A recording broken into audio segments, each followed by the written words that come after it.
सास की इन्हीं बातों के कारण तो बहू सास की इज्जत नहीं करती।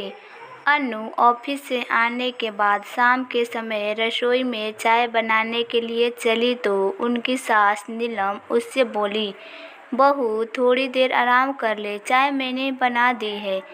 सास की बातें सुनकर अनु का मन आश्चर्य से भर गया। तब उसे आश्चर्यचकित देखकर नीलम उसके हाथों में चाय का कप देकर मुस्कुराते हुए बोली, आश्चर्यचकित होने की ज़रूरत नहीं है, चाय पीकर थोड़ी देर आराम कर ले, रात का खाना आराम से बना देना।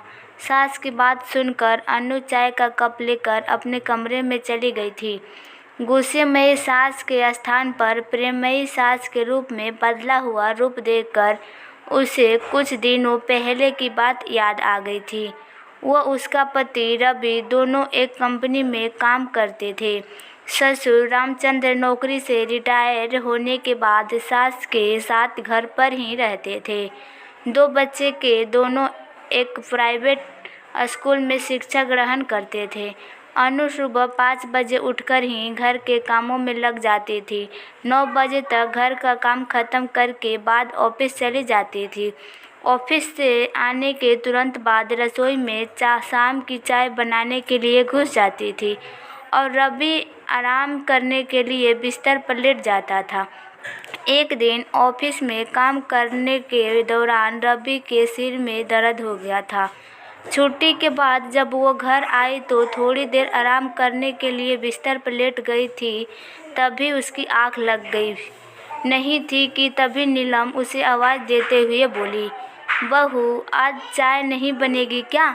ये सुनकर अनु बोली, मम्मी आज मेरी तबीयत ठीक नहीं है, थोड़ी देर आराम करने दो फिर बना दूंगी।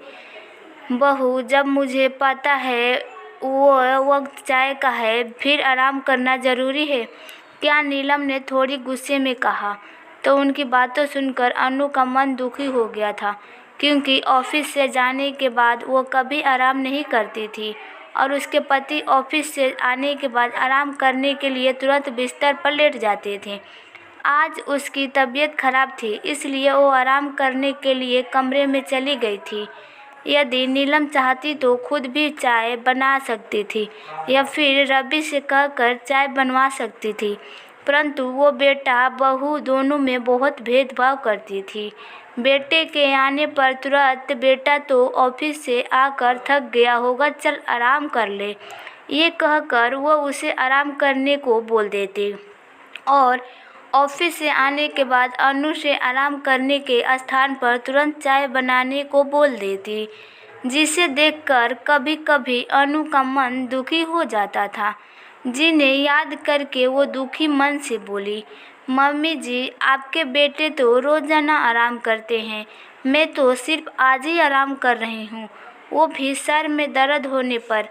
आज आप उनसे कहकर चाय बनवा लेती। अच्छा तो तुम मेरे बेटे से चाय बनवाएगी, खुद आराम करके उसकी बराबरी करेगी? वो तो आदमी है और आदमी पत्नी के लिए परमेश्वर का समान होता है। औरत का फर्ज होता है पति का सेवा करने का, पति से सेवा करवाने का नहीं। मैं उसे चाय बनाने के लिए नहीं कहूँगी। नीलम ने अनु से कहा तो उस वक्त उसके ससुर रामचंद्र भी वहीं थे। पत्नी के बात सुनकर वो गुस्से में बोले, बेटे बहू में इतना भेदभाव करना ठीक नहीं है। यदि पति परमेश्वर होता है तो पत्नी भी लक्ष्मी और अन्नपूर्णा का रूप होती है। बेटा 9 घंटा ड्यूटी करता है तो बहू 18 से 19 घंटा करती है, फिर भी कभी किसी से सेवा की उम्मीद नहीं करती। जब कभी तुम्हारी तबीयत खराब होती थी, मैं बिना कहे तुम्हारे लिए चाय बना देता था और खाना बनाने में और घर का काम करने में तुम्हारी मदद भी कर देता था। तब तुम खुशी खुशी मेरे हाथ की चाय पी लेती थी। उस वक्त तुम्हें कभी नहीं कहा पति परमेश्वर होता है। आज जब बहू के सिर में दर्द हुआ तो बेटे को दुख में पत्नी की सेवा करने की शिक्षा देने की बजाय उसे मन में भेदभाव का विष घोल रही हो। यदि बेटे से चाय बनवाने के लिए नहीं कह सकती तो तुम खुद भी तो बना सकती हो। बहू के आने से पहले भी तो तुम घर का सारा काम करती थी। अब दिन में एक बार चाय बनाने में भी तुम्हें शर्म आती है। तुम्हें इन नहीं बनती तो मैं बना देता हूँ। मेरे लिए बेटा बहू बराबर है। सास की इन्हीं बातों के कारण तो बहू सास की इज्जत नहीं करती।